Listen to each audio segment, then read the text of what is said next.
Assalamualaikum warahmatullahi wabarakatuh. Alhamdulillah. Wassalatu wassalamu ala rasulillah wa ala alihi wa ashabihi wa man wala ma ba'du. Kaum muslimin dan muslimat peserta grup Dirasat Islamiyah yang semoga senantiasa dirahmati Allah Subhanahu wa taala. Berbicara tentang pernikahan, maka tema yang sering menjadi beban pikiran Anda, terlebih bagi para bujang, dengan siapa saya menikah.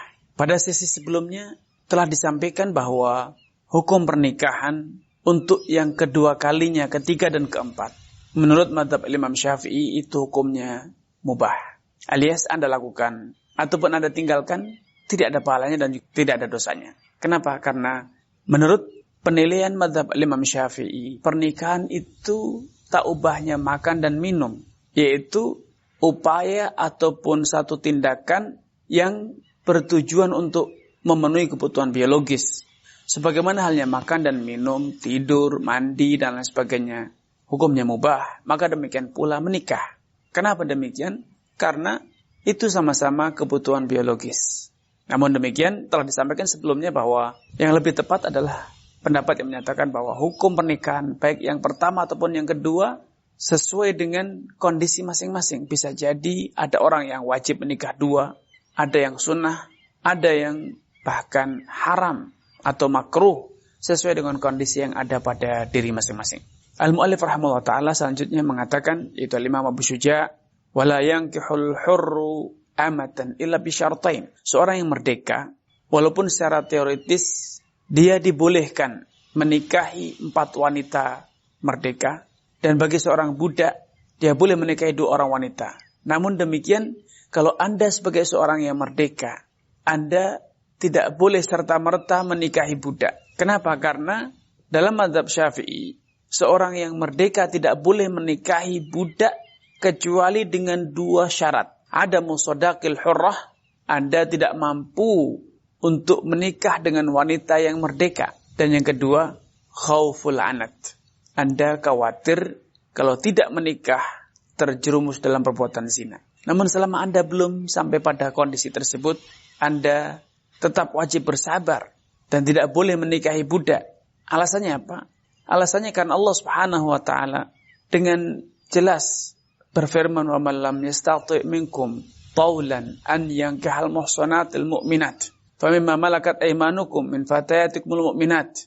Siapapun dari kalian yang tidak mampu untuk menikahi muhsanat, wanita-wanita merdeka yang mereka semuanya adalah mukminah, maka famimma malakat emanukum, Anda boleh menikahi budak-budak wanita kalian yang mukminah pula, yang beriman. Kemudian pada akhir ayat Allah mengatakan, dzalika liman khasyiyal anata minkum.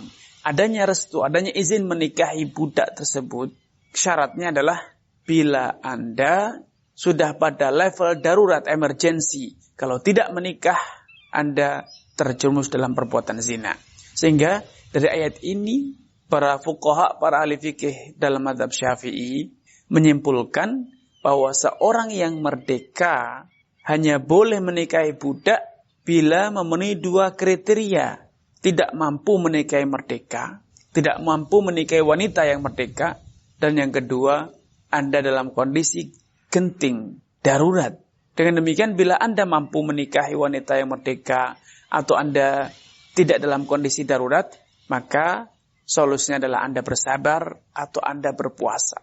Dan secara tinjauan maslahah, kaidah maslahat, bahwa menikahi wanita budak itu memiliki implikasi, memiliki resiko, konsekuensi yang sangat berat.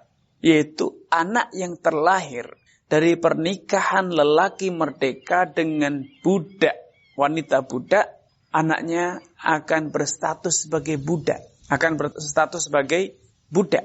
Tentu ini satu mafsadah, satu kerusakan atau satu kerugian besar yang tidak sepatutnya Anda lakukan. Anda ceroboh melanggarnya. Karena Anda akan sengsara, Anda akan menderita tatkala melihat anak-anak Anda berstatus sebagai budak yang diperdagangkan, diperjualbelikan oleh majikannya.